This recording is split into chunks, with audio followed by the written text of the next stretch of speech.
So welcome everybody to another Behind the Theme. Today we'll start our series on the big event that many perceive as the beginning of the end of one of China's most powerful dynasties, the Tang. This event is the An Lushan Rebellion, also known as the Anxi Rebellion or Anxi Disturbances, as it will continue even after its namesake's death.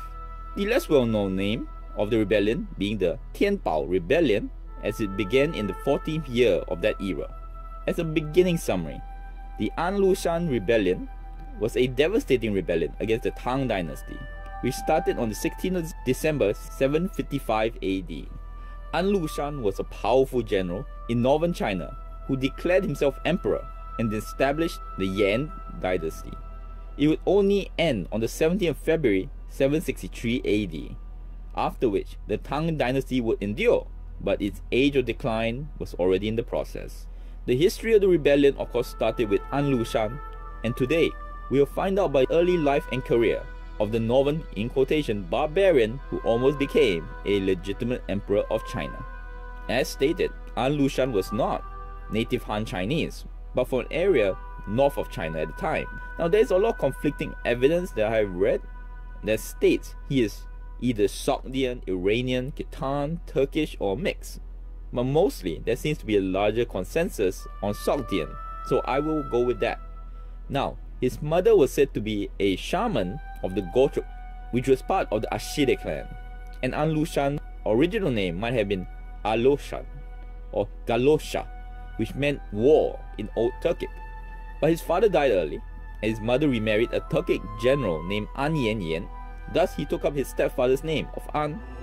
In the early reign of Emperor Shuangzong of the Tang, there was a power struggle in the Gotruk tribe, which the family belonged to, and so the family fled to the Tang and later settled in Ying Prefecture.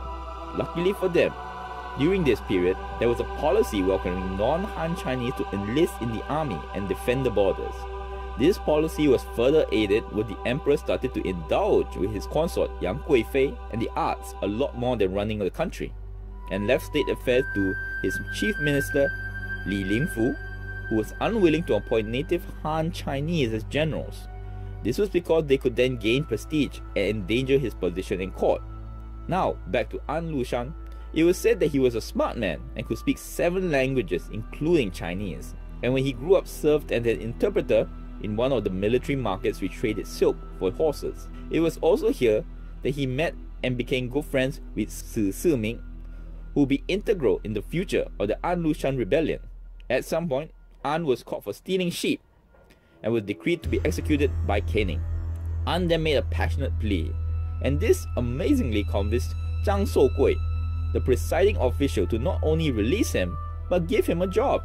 Another reason noted by Zhang was that he was also impressed by An's large body, and this fits descriptions of An Lushan, which would usually say that he was known to be fat but not seemingly unfit.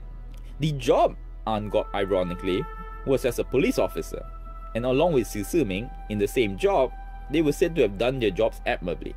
Zhang cultivated An, and in times treated him like a son, so much so that it was said that An, believing that he was obese, did not dare to eat too much in Zhang's presence, and thus gained more favor with Zhang. By 736 AD, An Lushan carried a general title and was serving under Zhang as an official in the Pinglu army, but then disobeyed Zhang's orders during a battle and made an overly aggressive attack against the Khitan and the Xi, which resulted in a defeat and was again sentenced to be executed. This time by military law, but Zhang instead sent him to the capital Chang'an to try to save him by saying that he was recommending for an execution, but secretly hoping the emperor would pardon him. Upon meeting An, the emperor was impressed enough to pardon him, but stripped him of titles and had him return to serve under Zhang.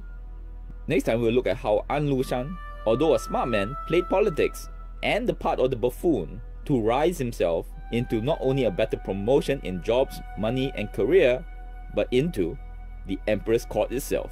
If you enjoyed this, subscribe, comment, let me know what you think. Thank you very much. Till next word.